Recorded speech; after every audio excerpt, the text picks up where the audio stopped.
Kain tayo. Kakain. Kakain, as in, kain. Kain. Ba't ang dilim? Kain tayo ng tanghalian.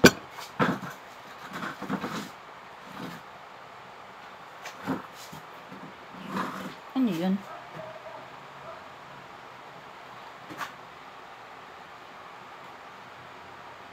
Kain tayo ng tanghalian. Tanghalian. Ito ang ulam na niluto ng aking asawa. Yun, dami. Karne.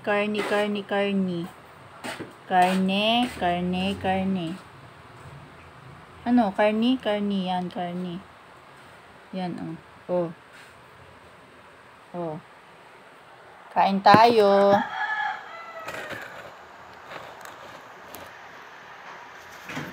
Kain. Okay. Taktak ko na ito dito. Ha? Hindi sanay ng social ang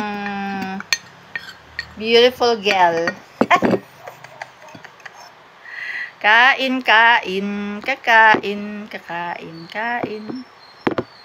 Yan. Anong aw? Kain ng mami. Huwag kang magulo dyan, ha? Meow. Talagang hindi sanay ng nakakutsara ay.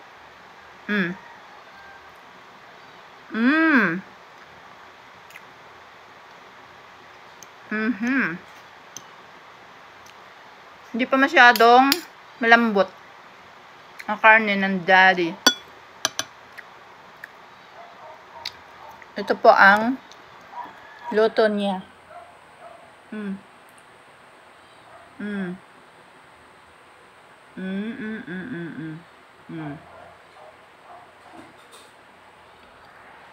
Yan po ang luto ng asawa ko. Kain kayo. Kain.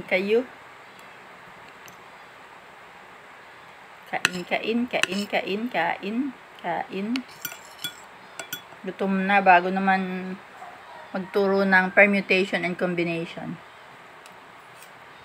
Diyan. Meron din dance number. Pero walang music. Sa tenga lamang ang music. Para hindi tanggalin ni Facebook ang aking video ng sayaw. Kung nalulungkot talaga. Nung tinanggal ni Facebook yan, nilagyan ng mga copyright violations. Baka mga 6 na po yun. Tumampo ako. Nagkaroon ako ng resentment. Sabi ko, kainaman naman si Facebook. Hindi niya ako mahal. Ginanon niya ako. Alam mo naman, ang mga vlogger, siguro masipag silang maghanap ng kanilang songs or music na sasabay nila sa kanilang videos. Ako hindi. Dahil gusto ko instant kung anong naisip ko yun. Wala akong pakialam dyan. Hindi naman ako nagnanakaw ng copyright dyan. Ngayon, sabi nila, ay, may penalty. Ang Philippines ay may mga kulong-kulong, may penalty pang pera. Wala akong pera. Hindi ako na-monetize sa Facebook. Wala rin akong intention yan ay takawin o copyright claim. Hindi akin yan. And, hindi pa ako na-monetize. Ibig sabihin talagang ako'y walang pera. Ngayon, dahil wala akong pera, mabuti pa, para hindi ako magtampo kay Facebook, lagyan ko ng no sound. Parang kahit ako sayo ng sayaw, kahit ako mukhang loka-loka, at least, nasa tenga ko naman yung sounds, nasa tenga ko dahil ako merong Bluetooth. Bumili ako. Talagang mahirap kailangan pundar mo yung sarili mong mga gamit pag ikinag-vlog. Talagang pera muna, labas ng labas. Walang nising kunduling na papasok muna sa iyo. Baka yan ay mga 3 years. Ako'y 2014 pa yata na ganito. 2017 ka o 2014? Diyos ko, ilang years na? 10 years ka? Ano ka? Yung nagsimula ako dyan sa Facebook. Pero hindi naman ako nag-vlogger. Ngayon lang ako may nagsimula. May, nung last year. Maano na? 1 year na sa May. Dami ko ulam. Alam ninyo, kaya kami kain ng protina. Ayan, karne. Maigi yan sa mga ano ninyo, mga litid-litid ninyo, mga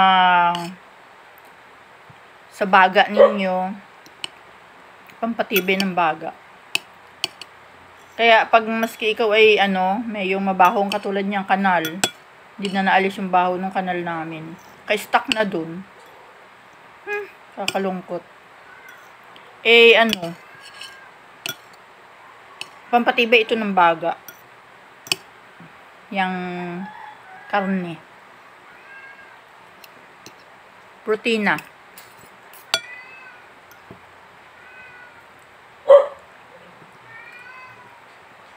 Masarap. Dati-rati hindi ako mahilig sa karne. Favorite ko talaga katang, kagang, kasag. Hindi masyado yung kasag. Hipon. Yan. Tsaka pusit. At tsaka lagi akong yung isda. Yun ay favorite ko pag maliliit. Halimbawa ay frito.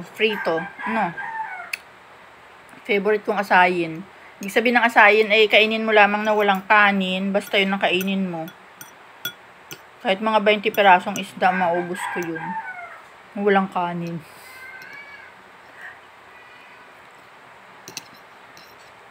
Nag-a-artist ang mamuya ng nakaharap sa camera dahil nakakaya naman ang malaki ang bunganga. Kain kayo. Ang sarap. Hello, my friends.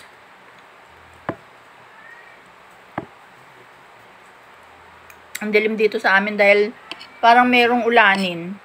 Dito sa Katanawan. Ay, mukhang may ulanin doon sa bintana. Kaya madilim. Isa lamang ang aming ilaw din sa aming salas. Tapos din naman sa loob ng kwarto yun. Kwarto namin yan. Nakikita ninyo, yan yung nasunog dahil sa kuryente. Yan. Yan yung nasunog dahil sa kuryente. Hindi pa namin pinapagawa dahil no money. Tapos, kaya naman hindi namin yung binubuwag o binubulas. Dahil, pampatibay yan doon sa attic ko na nilagay na mabigat. Pag yan binulas ko o binuwag, baka bumagsak sa mukha namin at ulo namin yung attic. Yan pampatibay yan. Kahit yan mukhang ganyan, guray-guray, gutay-gutay. Yan yung nasunog dahil sa kuryenteng parang sumabog na parang bagong taon. Yan. Nabasa yung kuryente. Dahil bumaha dito sa amin ng hanggang singit ko. Ayun. That's the explanation. Okay? Yan. Pakainin mo, darling, ang mga aso at pusa. Darling ko.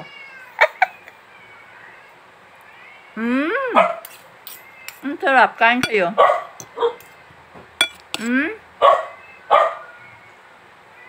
Gutom na rin ang mga aso at pusa. Luto na yung binili kong karne kanina. Ito yun. Pinagsambog ng asawa ko. Magkasama yung beef and pork. Ano, darling?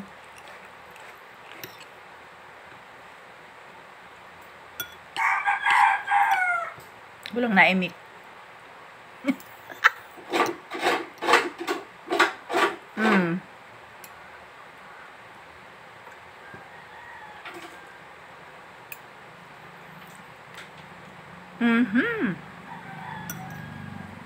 Dami.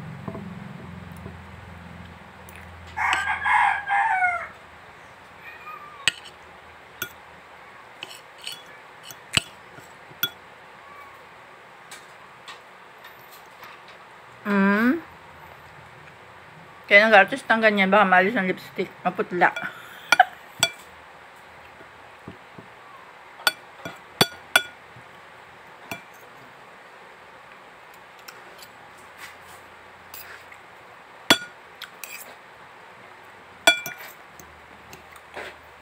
Daddy, ito yung ano.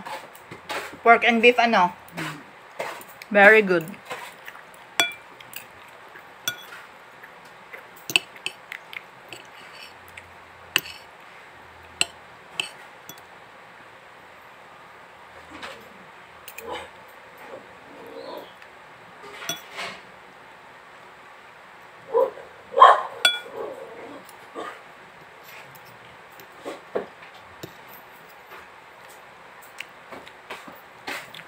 Padami yung aking kanin at ulam, Daddy.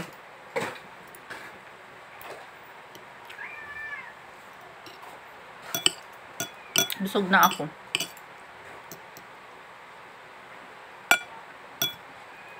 Ubusin ko na, kaya sa Diyos. Baka sabihin ng Diyos. Yan. Lagay ka ng lagay dyan. Hindi mo pala maubos, ikaw ay busong.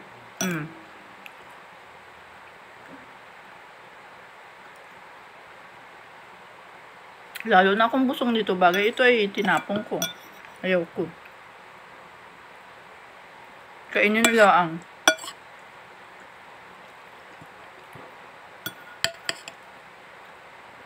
Ang dami mga taong walang pagkain. Kaya nakakainin ko ito. Ito yung biyaya ni Jehovah.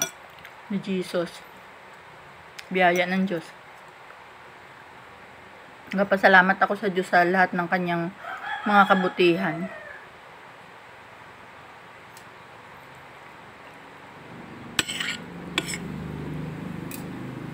Salamat sapagkat may karne, may pagkain, may kanin, may ulam, may hininga, may hangin. Salamat sa Diyos. Salamat may bahay kahit na pahiram sa amin ng kapatid ko.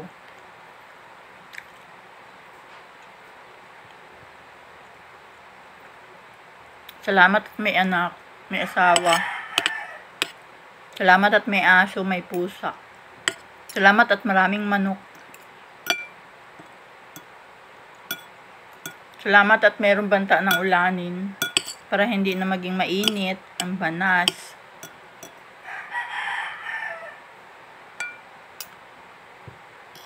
Salamat sa maganda kong buhok. Salamat kahit ganito.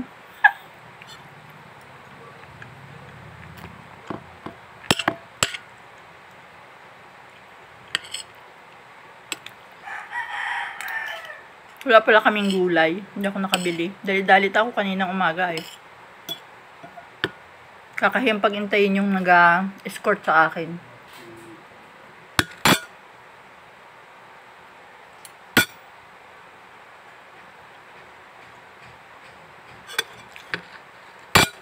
Baka sabihin,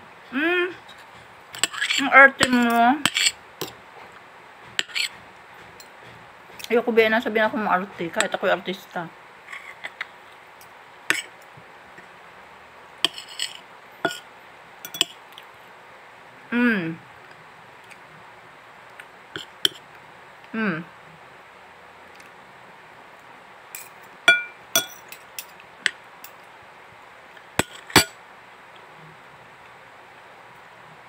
Ako hindi mahilig uminom ng tubig habang ako nakain.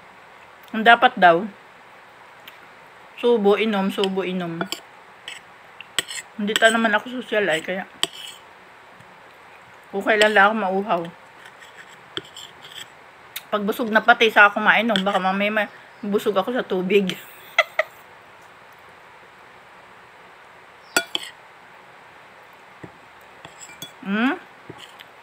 Di ba, biyaya ito ng God? Ito daw, pampatibay ng lungs, protina. Lagi kang nakain ng karne. Kaya huwag mong apabayaan yung sarili mong katawan. Habagat sabi ng Diyos, ikaw ay ginawa ko. Inalagaan kita, hindi ko ikaw pinabayaan. Sa gayon, ikaw naman ay may edad na. Huwag mong pabayaan yung sarili mo. Take care of yourself. Diba? Kaya ganyan. Sarap. Alisin ko paminta at medyo maanghang. Okay, ayoko na nito para kay muning na to. Okay, love you. Bye-bye. Thanks sa panonood. Love you. Mwah, mwah.